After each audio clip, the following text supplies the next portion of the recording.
నువ్వు సరిగ్గా చెప్పావు. ఒకవేళ అడవిలో ఈ చెట్టు గనక లేకుంటే ఈరోజు మోటు జింక మన మధ్యనే ఉండేది. బాలు అక్కడే ఎదురుగా ఉన్న చెట్టును చూసి ఇలా అనింది. ఈ చెట్టు ఇక్కడ లేకపోతే మోటు జింక ఇక్కడ ఉండేదా? అంటే అర్థం, మోటు జింక ఒకరోజు ఇటువైపుగా వెళుతూ ఉంది.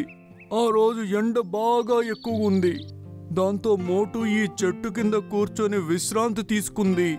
అప్పుడు ఈ చెట్టు ఆకుల నుంచి పాలు కారాయి. అవి ఇంకా మోటు కళ్ళల్లో పడ్డాయి. అది విని అందరూ ఆ ఆకుల్ని చూశారు. అప్పుడు ఏనుగు ఇలా అంది. అరే అవును, ఈ ఆకుల నుంచి పాలు కారుతున్నాయి.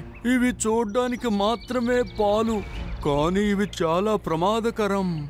మోటు కళ్ళల్లో ఈ పాలు పడిన కొద్దిసేపటికే అది గుడ్డిదిగా అయింది. అంతే, ఇక అప్పటి నుంచి అది శాశ్వతంగా గుడ్డిదైపోయింది. గుడ్డిదయ్యాక కొన్ని రోజులు అక్కడ ఇక్కడ కనిపిస్తూ ఉండేది. కానీ ఆ తర్వాత ఇక అది ఏమైపోయిందో అస్సలు తెలియడమే లేదు.